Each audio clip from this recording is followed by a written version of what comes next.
Afin de permettre aux citoyens d'accomplir le devoir civique, les activités du COSLEPI sont prolongées jusqu'au dimanche 23 février 2020. Le président a encore donné 2 semaines de plus. Vraiment, je le félicite beaucoup. Bon nombre sont délaissés et c'est un constat que le gouvernement même a fait. Donc, ils ont prolongé, c'est une bonne chose. Je tiens d'abord à remercier le gouvernement qui a su, je dirais, opérer cette réforme pour permettre à tout le monde de se trouver je dirais, dans la base de données pour pouvoir accomplir son devoir le jour-ci. Les gens viennent, bon.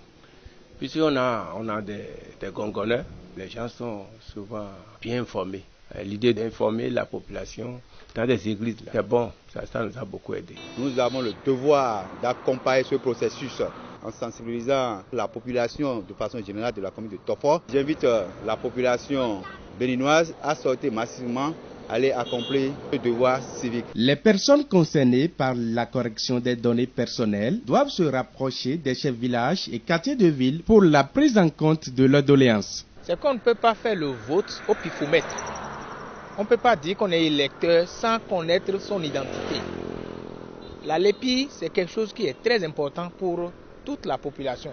Celui qui est mort, on l'enlève. Celui qui a l'âge de voter, on l'ajoute. Quand LEPI, les gens ne comprenaient pas sa signification. Et c'est après qu'on voulait faire un prêt. Souvent, je parle aux côtés des femmes. Si l'occasion vient, c'est pour prêter de l'argent que on connaît, c'est-à-dire l'importance de la carte LEPI.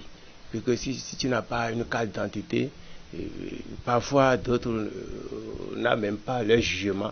Mais avec la carte LEPI, les gens demandent ça et avec ça, ils vont faire des prêts.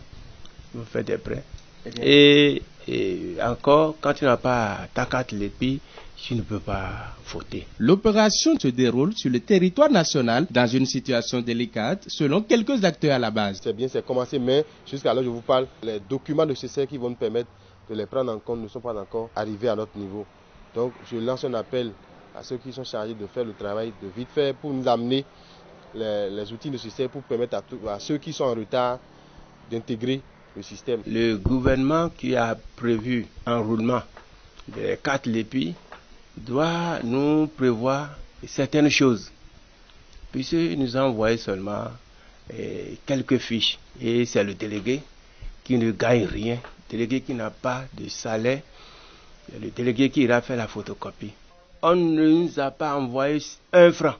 Or, le président de la République même sait qu'il n'a rien défini pour les chefs quartiers.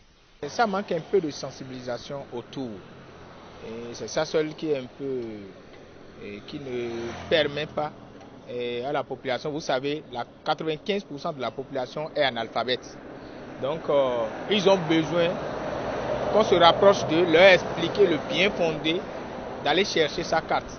Les agents sont à cet effet déployés sur le terrain pour appuyer les chefs quartiers et villages de nos arrondissements respectifs.